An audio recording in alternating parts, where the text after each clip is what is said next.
आप इस बार शोरोगुल में नजर नहीं आ रही है। आपके स्टार प्रचारक हैं, बहुत ज्यादा नजर नहीं आ रहे। सारा ध्यान ये गुजरात पे क्यों लगा रखा है? कहें कि आपका तो खाता भी नहीं खुल रहा है। आपका इंटरनल सर्वे क्या कह रहा है? नमस्कार, मैं हूं आशीष अग्रवाल और एएनबी न्यूज पर आप देख रहे हैं हिमाचल का महासंग्राम। पंजाब के बाद हिमाचल में भी आम आदमी पार्टी अपनी किस्मत आजमा रही है और 2022 में पहली बार आम आदमी पार्टी ने बड़ी संख्या में अपने उम्मीदवार उतारे हैं। हमारे साथ बात करने के लिए पार्टी के प्रदेश अध्यक्ष सुरजीत ठाकुर साहब मौजूद हैं। ठाकुर साहब, स्वागत है आपका एएनबी न्यूज़ पर। पहला सवाल ये है, इस बार चुनाव में आपने बड़ी संख्या में उम्मीदवार तो उतार दिए हैं, लग रहा है कि जनता से उतना प्यार मिलेगा? जी बिल्कुल लग रहा है, क्योंकि जिस तरह से यहाँ पे बदलाव यात्रा हुई थी उसके बाद हमारा ग्राम प्रोफाइलिंग का काम हुआ और बूथ का जो बूथ प्रमुख बनाए गए, फिर उसके बाद पंचायत प्रमुख बनाए गए, गांव प्रमुख हमारे बनाए गए, पूरी कमेटियाँ बनाई गई है।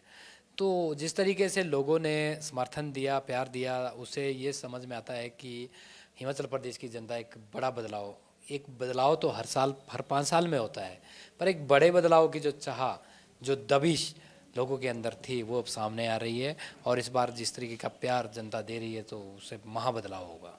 मुद्दे क्या क्या आप लोग इस बार मानकर चल रहे हैं कि इस चुनाव में बड़े रहने वाले हैं? क्योंकि ओपीएस और ऊना से अगर हम चंबा बेल्ट तक बात कर लें, पीने के पानी की समस्या और भी इस तरह के कई बड़े मुद्दे हैं चुनाव में, लेकिन आप किसको फोकस कर रहे हैं? देखिए, मुद्दों की अगर बात करें, हिमाचल प्रदेश के इन दोनों रियायती पार्टियों ने मुद्दे ही मुद्दे दिए हैं, समस्या ही समस्या दी है। जो काम आज से 50 साल पहले हो जाने चाहिए थे वो आज तक नहीं हुए। अब बात करते हैं अच्छे अस्पताल की, अच्छे स्कूल की, बिजली और पानी की, सड़क का ये पता नहीं चलता। 70% हिमाचल प्रदेश गाँव में बसता है। गाँव की किसी भी गाँव की आप सड़क पकड़ लीजिए और वहाँ पर ये पता नहीं लगेगा कि ये 20 साल पुराना, कोई 25 साल पुराना रोड है, पर आज तक वो पक्का नहीं हो पाया। तो ये बहुत सारी चीज़ें आम आदमी पार्टी की ओर से जो 11 गारंटियाँ दी गई है उसी के ऊपर हमारा फोकस है। और वो 11 गारंटियाँ सिर्फ आम आदमी पार्टी की नहीं है, वो यहाँ की वो सब चीज़ें हैं जो आधारभूत जो चीज़ों की रिक्वायरमेंट जो लोगों को है, जो मिल जानी चाहिए थी, उन्हीं के ऊपर काम किया। जैसे अच्छे स्कूलों की व्यवस्था, शानदार स्कूल बनाने की गारंटी, शानदार अस्पताल बनाने की गारंटी, बीमारी 500 की हो, 5 लाख की हो, 50 लाख की हो, किसी तरह की कोई कार्ड की रिक्वायरमेंट नहीं है। सारा इलाज सरकार फ्री में करवाएगी।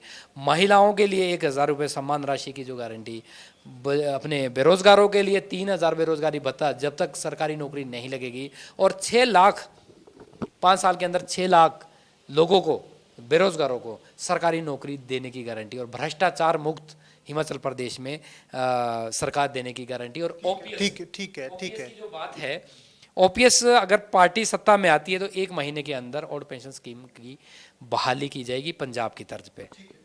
मेरा एक सवाल है, लगातार हम और हमारी टीमें हिमाचल में चुनाव को कवर कर रही हैं।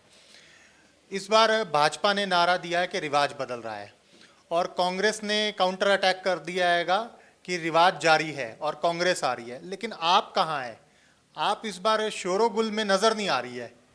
देखिए, ये बड़ा दुर्भाग्यपूर्ण है कि आज जनता ये जान चुकी है कि सरकारें बनाई क्यों जाती है। ये राज और ताज बदलने के लिए नहीं बनाई जाती सरकारें। सरकारें बनती है जो लोगों की मूलभूत जो सुविधाएं होती है वो अधिकार वो मिल जाने चाहिए, उसके लिए सरकारें बनाई जाती है। क्या सरकार खाली ताज बदलने के लिए बनाई जाती है या रिवाज बदलने के लिए बनाई जाती है? तो बड़ा दुर्भाग्यपूर्ण है। और इस चुनाव में हिमाचल प्रदेश की जनता इन दोनों पॉलिटिकल पार्टियों को जवाब देगी।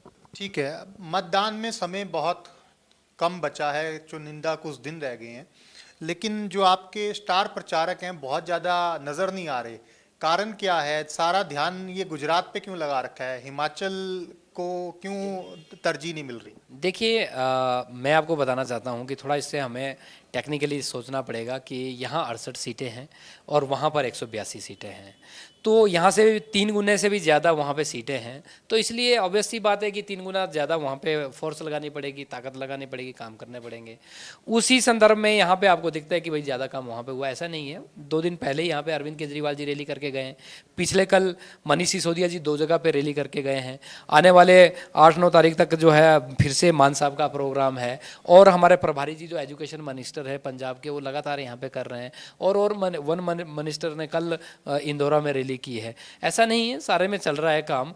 पर हाँ, जहाँ आपको ये लग रहा है, एक भ्रांति भाजपा, हमारे विरोधी भाजपा कांग्रेस जो दोनों पार्टियां, इनसे फैलाई जा रही है कि आम आदमी पार्टी ने चुनाव से पहले ही हार मान ली है। तो एक भ्रांति फैलाई जा रही है, लोगों को डिमोरलाइज किया जा रहा है कि जिस राह में आप जा रहे हो, जिस तरफ आप जो आपकी सिलेक्शन है वो गलत है, आप हमारे साथ ही आइए। तो ये सेटिंग जो इनकी चल रही है, जो 42 साल से कोई भी पार्टी रिपीट नहीं कर पाई, ये नूरा कुश्ती देख देख के हिमाचल प्रदेश की जनता पक चुकी है, अक चुकी है। वो नहीं, लेकिन आपके जो विरोधी दल हैं, चाहे भाजपा की बात कर लें, चाहे कांग्रेस की बात कर लें, वो तो ठाके लगा के कह रहे हैं कि आपका तो खाता भी नहीं खुल रहा है, एक सीट आ जाए वो भी गनीमत है।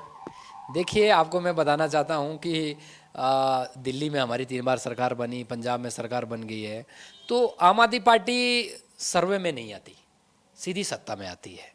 आपने देखा, जब पंजाब की बात थी तो हमारे सारे न्यूज़ चैनल, सी वोटर हो या कोई और चैनल हो, सब ने बोला था कि इनकी 10 सीटें आएगी, 15 सीटें आएगी।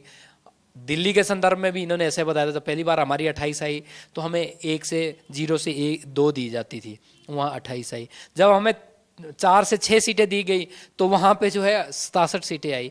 उसी संदर्भ में हिमाचल प्रदेश के संदर्भ में भी मैं बताना चाहता हूँ, बहुत सारी चीज़ें मैनिपुलेट की जाती है, पर जनता इस बार देख रही है। जो बड़े बदलाव की बात, जो अंडरकरंट में बात कर रहा हूँ आपको, इस बार चौंकाने वाले रिजल्ट हिमाचल प्रदेश में आने वाले हैं, क्योंकि 42 साल से जो एक ऑप्शन हिमाचल प्रदेश की जनता मतलब ढूंढ रही थी, नहीं मिला था, ये पहली बार ऐसा मौका मिला जिसमें ईमानदार पार्टी आई है, और इस पार्टी ने दिल्ली और पंजाब में करके दिखाया है। ऐसा नहीं है कि नहीं। ठीक है, भाजपा के बाद आम आदमी पार्टी कह रहे हैं कि सर्वे में बहुत इस वक्त आगे चल रही है, क्योंकि सर्वे कराने का जो खेल है वो आम आदमी पार्टी को भी आ गया है। आपका इंटरनल सर्वे क्या कह रहा है, कितनी सीटों पे आप खड़े हैं आज के दिन, कौन कौन सी सीट आपकी स्ट्रांग है जो आपको लग रही है, ईमानदारी से बता दीजिए। देखिए, ईमानदारी की जो मैं बात कर रहा हूँ कि कल आपको पता होगा, पंजाब में अरविंद केजरीवाल जी ने लिख के दिया था कि चन्नी साहब दोनों जगह से हार रहे हैं। मान साहब ने भी बोला था बड़े बादल छोटे बादल सब हार रहे हैं, और ऐसा ही हुआ। पिछले कल गुजरात के बारे में अरविंद केजरीवाल जी ने एक दिया है स्टेटमेंट कि भाई 5 से कम सीटें जो है कांग्रेस की गुजरात के अंदर आ रही है। हिमाचल प्रदेश के संदर्भ में मैं बताना चाहता हूं कि जिस तरीके का जन समर्थन है, यहाँ पे चौंकाने वाले रिजल्ट आने वाले हैं।